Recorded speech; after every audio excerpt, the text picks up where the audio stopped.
Assalamualaikum warahmatullahi wabarakatuh, sobat-sobatku sekalian. Selamat bergabung kembali dengan saya di channel ini. Semoga kita semua senantiasa diberikan kesehatan dan kekuatan oleh Allah Subhanahu wa Ta'ala. Amin ya Rabbal 'Alamin. Pada video kali ini, saya kembali akan membahas beberapa contoh soal yang berhubungan dengan materi sistem jaringan komputer, di mana pokok bahasan kita yaitu terkait dengan troubleshooting jaringan LAN.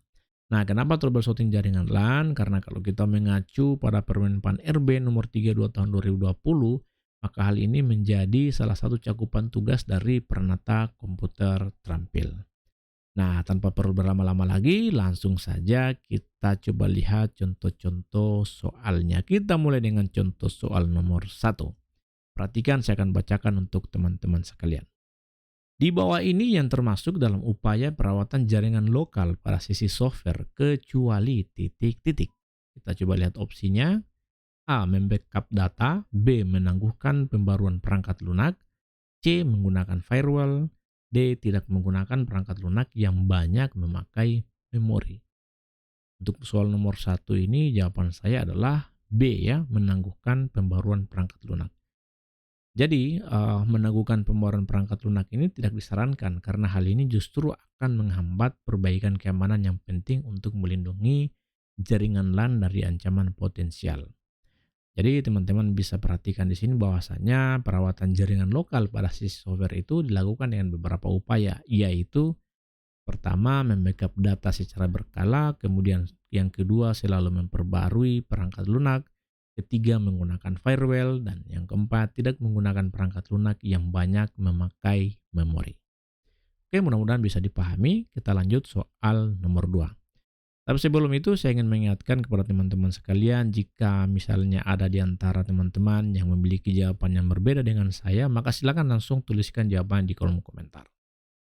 Perhatikan, saya akan bacakan untuk teman-teman sekalian. Fungsi dari LAN tester adalah titik-titik. Kita coba lihat opsinya.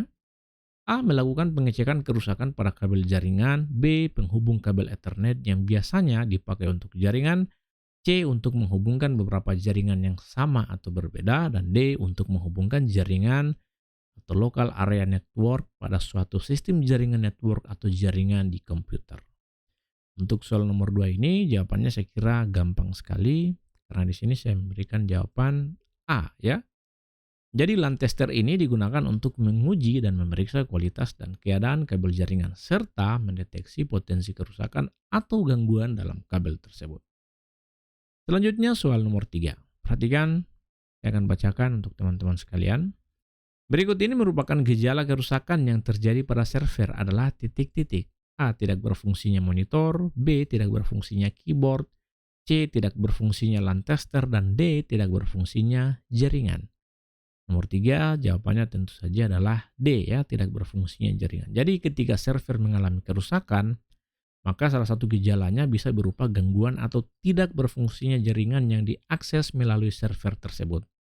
Hal ini tentu saja bisa mempengaruhi konektivitas dan layanan yang disediakan oleh server tersebut kepada pengguna atau perangkat lain dalam jaringan. Selanjutnya soal nomor 4. Salah satu cara untuk mengatasi proses transmisi data lambat adalah titik-titik. A. Mengosongkan penyimpanan. B. Menghapus file yang berukuran besar. C. Memeriksa jaringan. Dan D. Membatasi waktu untuk melakukan akses informasi. Untuk soal nomor 4 ini jawabannya di sini saya pilih B ya, menghapus file yang berukuran besar. Jadi menghapus file yang berukuran besar itu dapat membebaskan ruang penyimpanan dan mengurangi beban jaringan yang pada gilirannya dapat meningkatkan kecepatan transmisi data. Meskipun kalau kita perhatikan opsi C dan A itu sebetulnya bisa juga berperan dalam meningkatkan kinerja transmisi data, tapi yang lebih signifikan di sini tentu saja adalah menghapus file yang berukuran besar. Itu asumsi saya ya. Kalau misalnya teman-teman punya asumsi lain, silakan tuliskan di kolom komentar. Selanjutnya kita akan lihat soal nomor 5, soal terakhir dari rangkaian pembahasan kita pada materi sistem jaringan komputer. Berikut ini merupakan cara untuk mendeteksi kerusakan pada hub adalah titik-titik. A. Memeriksa kabel. B. Memeriksa jaringan. C. Melihat lampu indikator. Dan D. Memeriksa router. Soal nomor 5 ini jawaban saya adalah C ya, melihat lampu indikator. Jadi lampu indikator pada hub dapat memberikan petunjuk tentang status koneksi dan potensi masalah. Jika ada masalah pada koneksi, maka lampu indikator ini akan berkedip atau tidak menyala sesuai dengan status yang benar. Oke, kira-kira itu saja yang bisa saya berikan, yang bisa saya sampaikan pada video yang singkat ini. Mudah-mudahan bisa bermanfaat bagi teman-teman sekalian. Pada akhirnya kesuksesan itu hanya bisa diraih oleh mereka yang memiliki konsistensi. Akhir kata saya ingin mengucapkan wabillahi taufiq wal hidayah. Wassalamualaikum warahmatullahi wabarakatuh. Salam dari saya dosen swasta dan terima kasih.